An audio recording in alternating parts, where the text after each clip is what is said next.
여러분 안녕하십니까? 2월 19일 뉴스 시작합니다. 코스피가 사상 처음으로 장중 5,600선을 돌파했습니다. 코스닥도 매수세가 몰리며 사이드카가 발동해 한때 매매가 정지됐습니다. 최윤아 기자. 네, 최은아입니다. 네, 오늘 코스피 강세군요. 네, 코스피는 3% 넘게 올라 5,680대에서 거래되고 있습니다. 외국인이 1조 1천억 원 넘게 팔고 있지만 7거래일째 순매수 중인 기관이 1조 6천억 원 사들이며 지수를 끌어올리고 있습니다. 증권사들은 코스피 전망치를 7,900선까지 높여 잡았습니다. 코스닥은 오전 한때 6% 넘게 급등하며 사이드카가 발동됐는데요. 올해 들어 두 번째 매수 사이드카입니다. 개인이 1조 6천억 원 팔았지만 외국인과 기관이 각각 8천억 원, 9천억 원 넘게 사고 있습니다.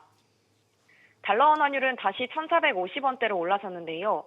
지난 1월 미국 연방공개시장위원회 FOMC 회의 의사록에서 일부 위원들이 금리 인상 시나리오를 언급한 것으로 알려지면서 달러화가 강세를 보이고 있습니다. 네, 또 삼성전자는 19만 원에 다시 도전 중이라고요. 네, 조금 전인 오후 2시 50분 기준 18만 9,200원을 기록했는데요. 삼성전자는 오전 한때 19만 900원까지 치솟기도 했습니다. 직전 최고가는 설 연휴 전 마지막 거래일인 지난 13일 기록한 18만 4,400원입니다. 간밤 미국 증시에 훈풍이 불었기 때문으로 풀이되는데요. 기술주 중심의 나스닥 종합지수가 0.78% 뛰었고 인공지능 대장주 엔비디아는 메타가 최신형 그래픽 처리 장치를 수백만 개 구입하기로 계약했다는 소식에 1% 이상 올랐습니다. 증권주들도 줄줄이 신고가를 쓰고 있습니다. SK증권은 상한가를 기록했고 하나투자증권과 현대차증권은 20% 넘게 폭등했습니다. 미래에셋증권은 14% 넘게 급등해 52주 신고가를 경신했습니다. 코스피가 사상 최고치 랠리를 이어가고 있는 데다 3차 상법 개정안이 통과되면 자사주 소각이 의무화돼 증권주 수혜가 예상되며 주가에 영향을 준 것으로 보입니다. SBS 비즈 최윤아입니다. 정부와 한국거래소가 삼천스탁 달성을 위해 대대적인 체질 개선에 나섭니다. 인력을 확충하고 기준을 강화해 부실기업 퇴출의 속도를 내겠다는 계산입니다. 취재기자 연결합니다. 신성우 기자. 네, 신성호입니다. 네, 먼저 한국거래소가 이 코스닥 부실기업 퇴출을 위한 조직 개편에 나선다고요. 네, 한국거래소는 기획심사팀을 신설하고 부실기업 심사 역량을 강화했다고 밝혔습니다. 기존 코스닥 시장본부 상장 폐지 담당 부서에는 3개의 심사팀이 있었는데요. 여기에 5명으로 구성된 기획심사팀을 추가해 심사를 담당하는 팀을 4개로 확충하고 인력을 늘린 겁니다.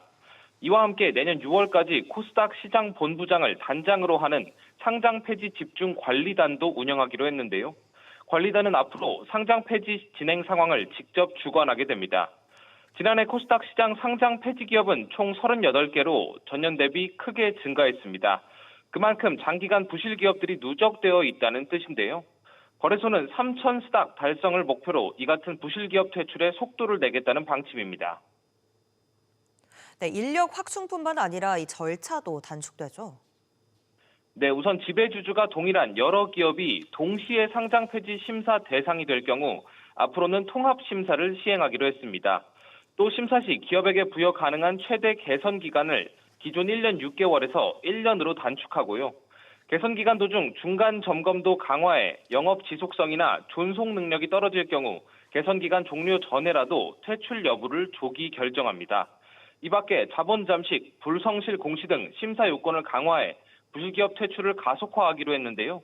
앞서 금융당국은 올해 코스닥 상장 폐지 기업이 최대 220개에 달할 것이라고 전망했습니다. SBS 비즈 신성호입니다. 그럼에도 이제 와서 투자를 시작하거나 혹은 추가 투자를 하기에는 주가가 너무 올라버린 게 아닌가 하는 불안감 느끼시는 분들 많으시죠. 이런 상황에서 투자에 신중한 것도 당연합니다만 그럼에도 투자를 하고자 한다면 확인해 볼 만한 지표가 하나 있습니다. 바로 외국인 매수 여부인데요. 어떤 분야가 외국인의 선택을 받고 있는지 알아보겠습니다. 오서영 기자. 일단 지난해 연말까지 외국인 순매수세가 대단했습니다. 네, 그렇습니다. 외국인들이 보유한 한국 상장사 주식 규모가 배로 뛰었는데요. 외국인 투자자가 보유한 지난해 12월 말 기준 한국 상장 주식의 가치는 1,326조 원으로 1년 전보다 96.9% 증가했습니다. 외국인이 보유한 비중으로 따지면 국내 증시 전체 시가총액에서 차지하는 비중이 1년 새 27%에서 30.8%로 늘어났는데요. 다만 지난해 외국인이 팔아치운 주식 규모도 9조 원에 달합니다. 삼성전자와 SK하이닉스와 같은 일부 전기전자 업종이 지난해 한 해 128% 상승하며 총 자산 가치를 끌어올린 영향이 컸습니다. 네, 더 중요한 건 올해 현재입니다. 개인은 계속해서 반도체로 몰리고 있는데 움직임이 좀 다르다면서요. 네, 외국인은 오히려 반도체 대형주를 중심으로 차익 실현에 나서면서 에너지, 전력기기, 친환경 관련 종목을 선택적으로 매수하고 있습니다. 외국인이 지난달 2일부터 이달 13일까지 가장 많이 사들인 종목은 두산 에너빌리티로 순매수 규모만 1조 원이 넘습니다. 이어 셀트리온, 하나솔루션, 삼성중공업, 아모레퍼시픽 등도 대거 사들이는 모습입니다. 반면 SK하이닉스와 삼성전자는 같은 기간 7조 원가량 팔아치웠는데요. 글로벌 AI 투자 기대 속에 급등했던 반도체주의 단기 과열 부담이 작용했다는 분석이 나옵니다. 외국인의 매도세가 단기 차익 실현과 리밸런싱 성격이 강하다는 해석이 있는 만큼 개인 투자자들도 순환매 장세에 대비해야 한다는 조언이 나옵니다. SBS 비즈 오서영입니다. 네이버의 간편 결제 서비스인 네이버페이의 시스템 오류로 이용자들이 결제에 차질을 빚고 있습니다. 뭐가 문제고 언제 정상화되는지 자세한 내용 취재기자 연결해 들어봅니다. 이한나 기자. 네, 이한나입니다. 네, 현재 네이버페이 어떤 상황입니까? 네, 네이버페이에서 원인을 알 수 없는 시스템 오류가 발생해 결제와 서비스 이용이 불가능한 상태입니다. 네이버페이에 따르면 정오부터 주문선에 포인트 조회 및 결제 실패, 결제, 이벤트 내역 조회 불가 등의 현상이 나타났습니다. 특히 오프라인 현장에서 사용되는 포인트, 머니 결제와 페이 머니 카드를 이용한 결제까지 모두 중단되면서 점심시간대 시민들의 불편이 가중됐습니다. 네, 이용자들의 불만도 크겠습니다. 네, 현재 온라인 커뮤니티와 SNS에는 결제 버튼을 눌렀는데 먹통이다. 식당에서 계산하려는데 결제가 안 돼 당황했다는 등의 이용자 불만이 폭주하고 있습니다. 복구는 미정인데요. 네이버페이는 공지사항을 통해 복구가 완료되는 대로 공지를 통해 추가 안내를 하겠다고 밝혔습니다. 네이버페이 관계자는 외부적 요인에 따른 오류 발생은 아닌 것으로 보인다며 현재 총력 복구 중이라고 설명했습니다. SBS 비즈 이한나입니다. 연휴 내내 다주택자를 정조준한 이재명 대통령의 부동산 정책 방향이 본격적으로 뚜렷해질 걸로 보입니다. 전력 질주만 남았다고 예고한 가운데 오늘도 의지를 또다시 내비쳤는데요. 청와대에 나가 있는 취재기자 연결합니다. 김환진 기자. 네, 김한진입니다. 네, 이 대통령이 부동산 가격 압박에 또 나섰습니다. 네, 연휴를 마치고 조금 전 수석보좌관 회의를 주재한 이 대통령이 집값을 잡겠다는 의지를 재확인했습니다. 불평등과 절망을 키우는 망국적인 부동산 공화국을 극복하고 누구에게나 공정하고 합리적인 사회 질서를 확립하며 앞서 어제는 X를 통해 바람직하지 못한 다주택 보유에 주어진 특혜를 철저히 회수하고 책임과 부담을 엄정하게 부과하고 관리할 것이라고 강조했습니다. 다만 다주택자라는 이유로 일괄적인 고율 세금 부담을 지우면 조세 저항이 거세질 수 있는 만큼 보완책 제시에 무게가 실리는데요. 실제 사용하는 주택 혹은 지방 소멸 방지 기여 그리고 서민 임대 공급 성격이 짙은 주택은 보유주택 수에서 제외될 가능성이 제기됩니다. 수도권, 대도시 등에서의 다주택자는 경우에 따라 바람직하지 못한 다주택으로 간주될 수 있는 겁니다.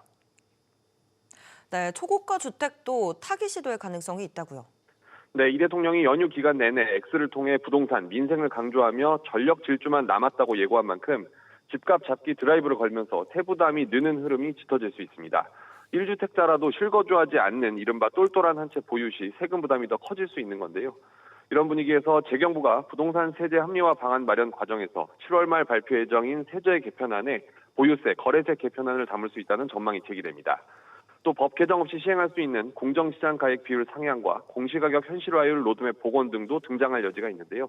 공정시장 가액 비율을 높이면 세율을 올리지 않아도 과세 표준이 커져서 보유세 부담이 늘게 됩니다. SBS 비즈 김한진입니다.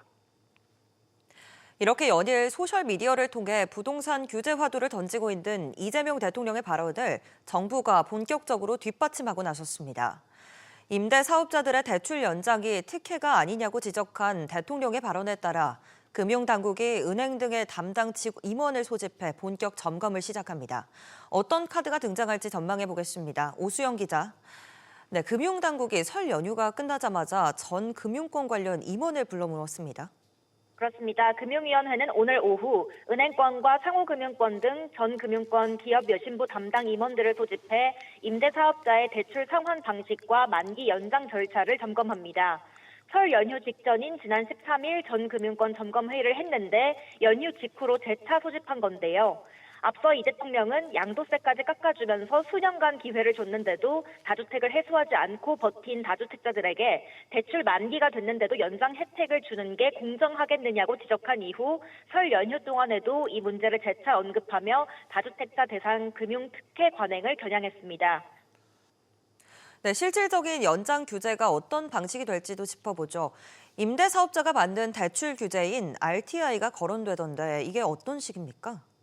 네, RTI는 임대사업자의 연간 임대소득을 연간 이자 비용으로 나눈 값입니다. 현재 규제 지역은 RTI가 1.5배, 비규제 지역은 1.25배를 지킨 경우에만 신규 대출이 가능합니다.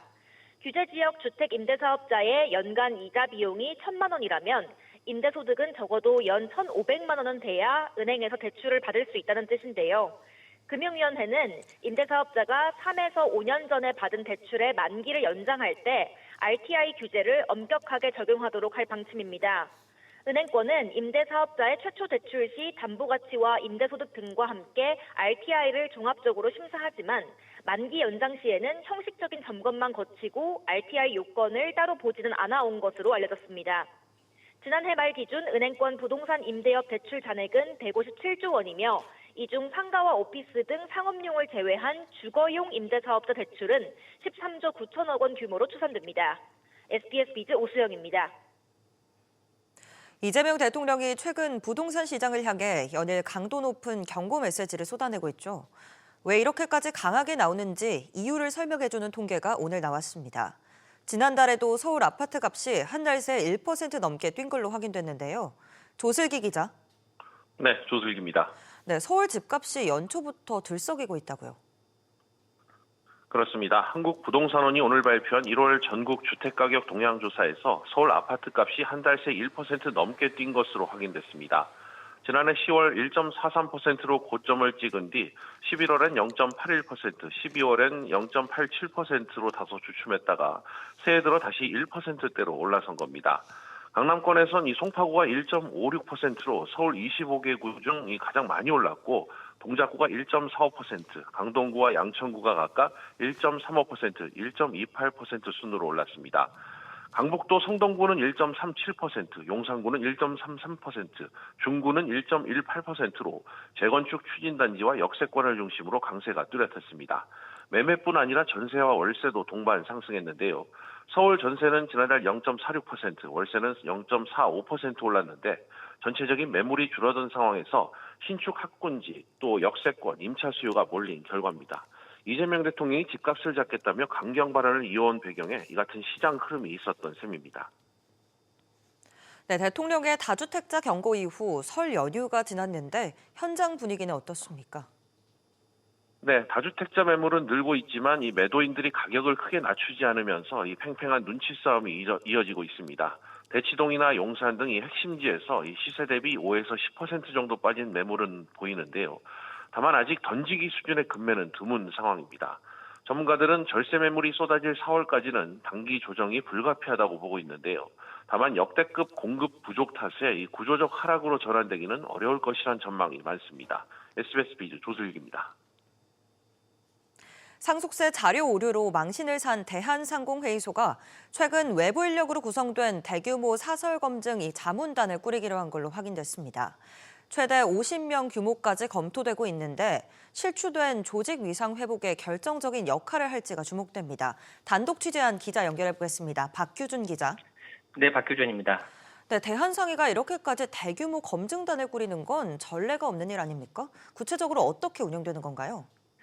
네, 재계에 따르면 대한상의는 조사 관련 보도자료를 내기 전 사실관계에 대한 외부 검증을 요청할 전문가 풀단을 처음으로 운영하기로 했습니다. 외부 교수들로 꾸려지는 전문가 풀단 규모는 최대 50명 수준인 것으로 알려졌는데요. 조사 관련 보도자료 한 건당 약 3명의 외부 교수들에게 자문하는 방식이 검토되고 있습니다. 풀단을 수십 명 이렇게 대규모로 꾸려놓고 조사 보도자료 세부 내용에 맞는 이 전공자에게 맞춤 의뢰해서 운영하는 방식입니다. 현재 대한상인은 외부 교수진을 섭외하는 단계에 들어갔습니다. 네, 밖에서 봐주는 것도 중요하지만 이 내부 검증 자체가 더 중요한데 이 관련 대책이 있습니까? 네, 대한상인은 이번 상속세 자료 오류 사태 이후에 신설한 연구 검증반을 통해서 내부 검증 역량도 함께 키운다는 계획인데요. 이 연구 검증반은 대한상인의 경제연구소인 SGI의 박양수 연구소장이 담당 임원으로 이끌고 있습니다. 앞으로 동일 조사 자료에 대해서 내부 전문 인력과 외부 전문 인력의 동시 검증을 통해서 사실관계를 크로스 체크하겠다는 게 연구 검증반의 구성입니다. 이 가운데 대한상인은 최태원 회장이 지난 12일 임원진 전원에 대한 재신임 절차를 진행하기로 한 만큼 긴장감이 돌고 있는데요. 내부에서는 조사 역량 강화 등 쇄신을 이번에 주도하게 되는 SGI 임원 등 일부를 빼고는 상금 부회장을 포함한 대대적인 물갈이가 이루어질 것으로 전망하고 있습니다. SBS 비즈 박규준입니다. 갤럭시 스마트폰 신제품 출시를 앞두고 이동통신사들이 일제히 사전 예약 경쟁에 돌입했습니다. 순금 경품부터 각종 포인트, 위약금 면제 혜택까지 내세웠습니다. 곧 스마트폰 바꾸실 분들 혜택 꼼꼼히 비교해 보셔야겠는데요. 취재기자 연결해 짚어보겠습니다. 안지혜 기자. 일단 갤럭시 신제품 언제 공개됩니까? 네, 삼성전자는 오는 26일 오전 3시 미국 캘리포니아주 샌프란시스코에서 언팩 행사를 열고 갤럭시 S26 시리즈를 공개합니다. 이에 발맞춰 이통삼사도 일제히 사전 예약 마케팅을 시작했는데요. SK텔레콤의 경우 사전 예약 알림 신청만 해도 추첨을 통해 순금 한돈을 주는 이벤트를 진행 중입니다. 또 이달 안에 유심이나 이심을 먼저 개통하는 선 개통 후 기병 고객에게는 네이버페이 포인트를 지급하고 저장 용량을 1TB까지 2배 업그레이드하는 혜택도 준비했습니다. KT 역시 사전 예약 알림 신청 시 카카오페이 포인트를 지급하고 중고기기 반납 시 기기값의 최대 10만 원까지 추가 보상을 내걸었습니다. LGU 플러스는 위약금 면제 카드를 빼들었습니다. 약정 18개월이 지난 자사 고객 중 약정 기간이 남은 이들에 한해 위약금을 면제하는 한편 쓰던 기기를 반납하면 중고가 시세에 15만 원을 더 보상해준다고 밝혔습니다. 연초 유일한 플래그십 모델 출시를 앞두고 이통사 간 경쟁에 다시 불이 붙는 모습입니다. 그렇습니다. 보통 신형 플래그십 출시 직후 번호 이동 시장이 확대되는 만큼 초기 수요를 선점하겠다는 전략인데요. 지난해 갤럭시 S25의 경우 사전 예약을 진행한 11일 동안 130만 대가 팔렸습니다. 전작의 121만 대를 넘어서는 역대 최대 실적을 기록한 만큼 이번에도 이 최대 실적을 경신할 수 있을지 관심이 쏠립니다. SBS 비즈 안지혜입니다. 삼양식품이 불닭 영문 브랜드의 국내 상표권 등록을 추진합니다. 불닭 볶음면이 K푸드 열풍의 대표적인 아이콘으로 떠오르면서 해외에서 모방 제품, 이른바 짝퉁이 우후죽순 생긴 상황이 문제가 됐습니다. 최나리 기자, 삼양식품이 불닭 브랜드에 대한 상표권을 출원했다고요. 네, 삼양식품이 불닭 브랜드 영문명 상표권을 확보하기 위해 이달 중 상표 출원에 나섭니다. 불닭의 글로벌 인기로 해외에서 모방 제품이 극성을 부리면서 수출의 차질이 우려되기 때문입니다. 지난 2020년 이후부터 나타나던 불닭볶음면의 모방 제품은 중국과 동남아, 미국을 비롯해 최근에는 유럽과 중동, 아프리카에서도 어렵지 않게 찾아볼 수 있습니다. 특히 중국에서는 불닭볶음면의 중문 명칭인 불닭면이 들어가거나 삼양식품 불닭볶음면의 캐릭터 후치를 거의 모방해 넣은 제품이 발견됩니다. 최근 미국의 한 온라인 커뮤니티에는 삼양과 비슷한 영문 이름이 새겨진 유사 제품이 올라오기도 했습니다. 네, 영문명만 상표 출원을 하는 겁니까? 그렇습니다. 현재 27개국에서 관련 상표권 분쟁 중인 삼양식품은 해외 소비자가 영문명 불닭을 특정 제품의 고유 명사처럼 인식하는 만큼 상표권 보호의 필요성이 있다고 보고 있습니다. 국물 명칭인 불닭의 경우는 이미 사용이 확대되면서 2008년 특허법원의 판결에 따라 누구나 사용할 수 있습니다. 지식재산처에 따르면 한국 기업의 상표권 무단 선점으로 의심되는 상표는 최근 2년 새 2배 가까이 늘어 10,000건에 육박했습니다. 한류 열풍송 중국에서는 올리브영과 유사한 온리형 매장이 등장하는 등 브랜드 모방은 식품만이 아닌 화장품과 건강식품 등 업계로 확대되는 추세입니다. 정부 차원의 지식재산권 보호 협력과 현지 법 집행 연계 등의 필요 목소리가 높아지고 있습니다. SBS 비즈 최나리입니다.